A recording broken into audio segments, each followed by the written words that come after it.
She was one of the loudest voices in the Republican Party, a firebrand, a fundraiser, a loyalist. But now, Marjorie Taylor Greene is walking away, and the shockwaves from her exit are still echoing through the halls of Congress. In a move that few saw coming, Republican Congresswoman Marjorie Taylor Greene of Georgia announced her resignation from Congress, effective January 5th. The announcement came not from a press conference or an official statement, but online. A surprise declaration that immediately set off a firestorm of reaction across the political spectrum. Greene, who had long been one of former President Donald Trump's most vocal and visible supporters, did not leave quietly. Her departure came amid a very public and deeply personal falling out with the president himself, the very man she had championed throughout his political career.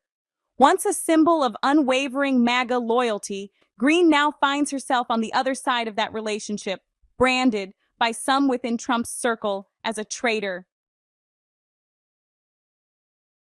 On the streets of Georgia, reactions were mixed, but rarely indifferent.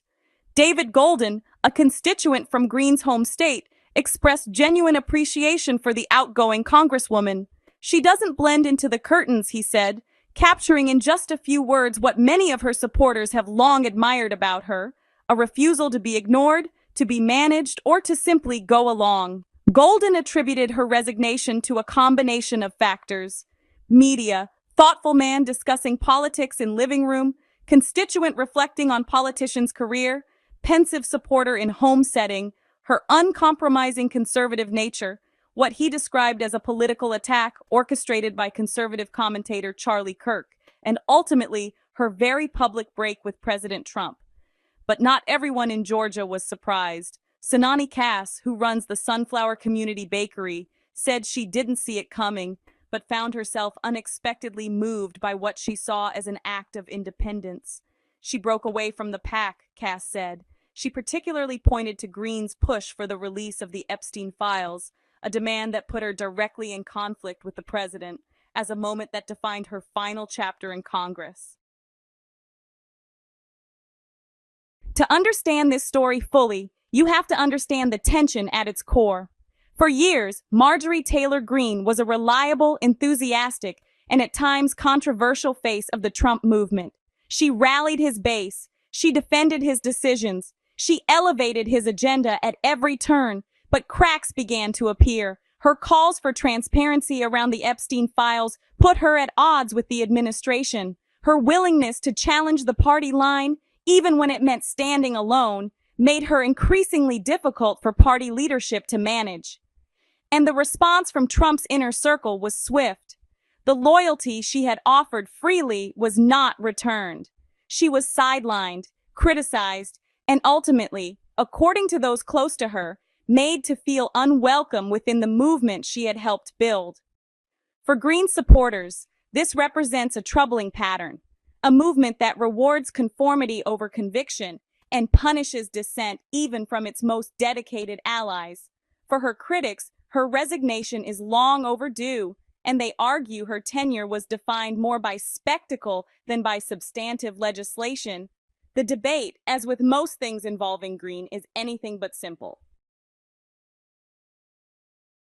Perhaps no moment in this story captured the emotional weight of Greene's exit more than the words she chose to describe her own experience. In her resignation video, Greene delivered a line that stopped many viewers in their tracks. "I refuse to be a battered wife, hoping it all goes away and gets better." It was raw, it was personal, and for many watching, it was deeply revealing. Behind the political theater, behind the rallies and the headlines, this was a woman describing, in the most human terms possible, what it felt like to give everything to a cause and to a leader, only to find that loyalty did not flow both ways. Whatever one thinks of Marjorie Taylor Greene's politics, that moment resonated with something universal: the pain of feeling used, discarded, and unheard. Political analysts are now asking a critical question.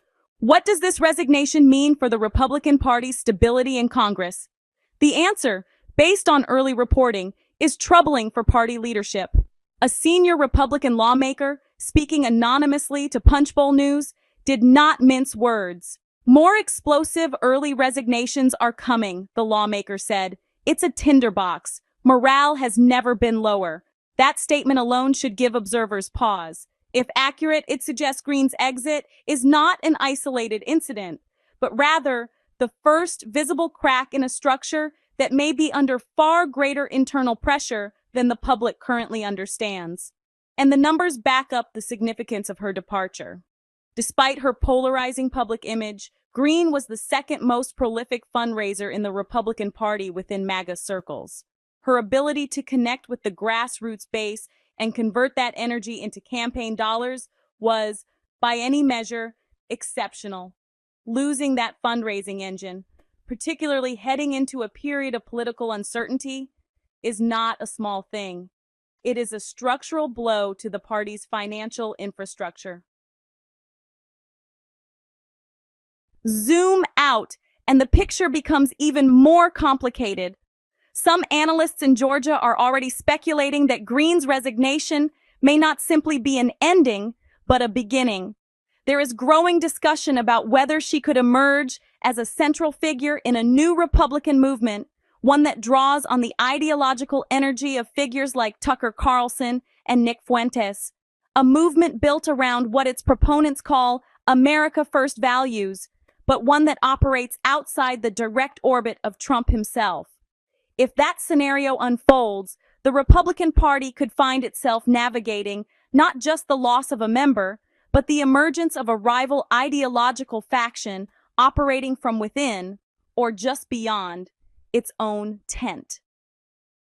Meanwhile, there is a quieter but significant conversation happening among mainstream Republicans in Congress.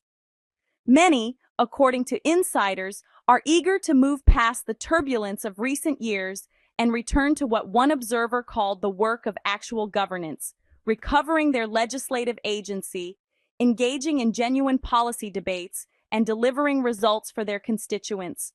The challenge facing the GOP is one that confronts any political movement that becomes more ideology than institution. At some point, the absence of pragmatism leaves no room for statesmanship. Marjorie Taylor Greene arrived in Congress as a disruptor. She leaves as something more complicated, a cautionary tale, a symbol of fractured loyalty, and perhaps, in the eyes of some, a political figure whose story is far from over. She has said she plans to step back from the spotlight after January 5th, to spend time at home, away from the cameras, away from the noise. Whether that quiet phase proves to be a genuine retreat or simply the calm before a new chapter remains to be seen, what is certain is this: her resignation has exposed fault lines within the Republican Party that will not simply close once she is gone. The questions she has raised about loyalty, about leadership, about the soul of the conservative movement will continue to demand answers. In politics, exits are rarely final. And in an era defined by unpredictability, the story of Marjorie Taylor Greene may have only just turned its most interesting page. For now, from Georgia to Washington, the reverberations of one woman's departure continue to be felt. This is your news update. Stay informed,